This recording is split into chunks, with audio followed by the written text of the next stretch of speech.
అల్టిమేట్గా రాష్ట్రంలో మెరుగైన జీవన ప్రమాణాలు అందించాలనేది తెలుగుదేశం పార్టీ యొక్క, అదే మరి ఎన్డీఏ యొక్క ఆశయం.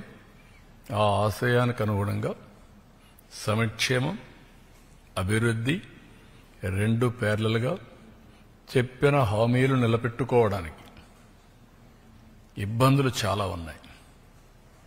ఇబ్బందులుంటే ఇబ్బందులను అధిగమించడానికి ప్రయత్నం చేస్తూ ఉంటే రాక్షసుల మారిగా రాష్ట్రాన్ని అతలాకుతలం చేయాలని,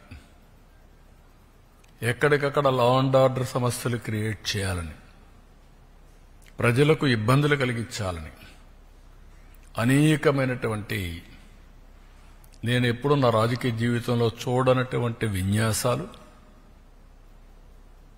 చూడనటువంటి అకృత్యాలు చేసే పరిస్థితికి వస్తున్నారు.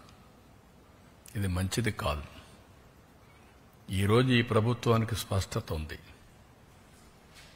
ఇబ్బందులున్నాయి. ఆ రోజు కూడా చెప్పా. కొన్ని ఇబ్బందులు కొంత సమయంలో ఎక్కడికక్కడ పరిష్కారం చేయగలుగుతాం. కొన్ని ఇబ్బందులు మీరు చూస్తే గంజాయి, డ్రగ్స్, అడిక్ట్ అయిన వ్యక్తి మార్చడం అంత ఈజీ కాదు. అది అతనికి ఒక అబ్సెషన్, అంతే, పిచ్చిపడుతుంది. అలాంటి వాళ్ళు నేరాలు ఘోరాలు చేసే పరిస్థితి, వాళ్లకు అండగా ఉండే పరిస్థితిలో ఈ వైఎస్ఆర్ కాంగ్రెస్ పార్టీ ఉంది. ఇప్పుడు అవన్నీ నేను తర్వాత మాట్లాడతా. ఈరోజు ముఖ్యంగా ఇచ్చిన హామీలు నిలబెడుతున్నాం. కష్టమైన నష్టమైన ఇవి చేస్తూనే రాష్ట్ర ఆర్థిక పరిస్థితిని మెరుగుపరచడానికి మేము చెప్పిన హామీ ప్రకారం సమతుల్యం పాటిస్తూ ముందుకు తీసుకుపోవడానికి అన్ని విధాల ప్రయత్నం చేస్తున్నాం. ఇది తొలి అడుగు మాత్రమే.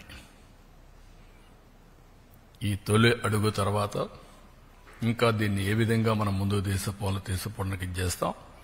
సాయంత్రం మీటింగ్ ఉంది, అక్కడ సమీక్ష చేసుకుంటాం. అక్కడ మీరందరూ ఉంటారు కాబట్టి అప్పుడు మీ అందరికి కూడా తగిన సమాచారం రిమైనింగ్ అంతా ఇస్తాం.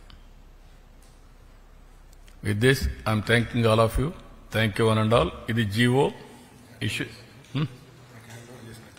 ఇప్పుడు నేను జీవోలు లోకేష్ గారికి హ్యాండ్ ఓవర్ చేస్తున్నాను. మీకు ఇవ్వాలి, మీది కాదు, మేము డబ్బులు ఇచ్చేది మేము, మీరు కాదు. మీరు అమలు చేసేది మీరు.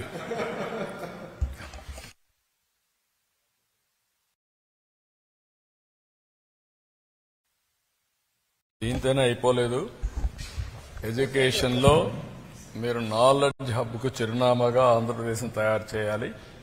పిల్లల్లో ఆ పట్టుదల రావాలి. దానికోసం వర్కౌట్ చేయండి.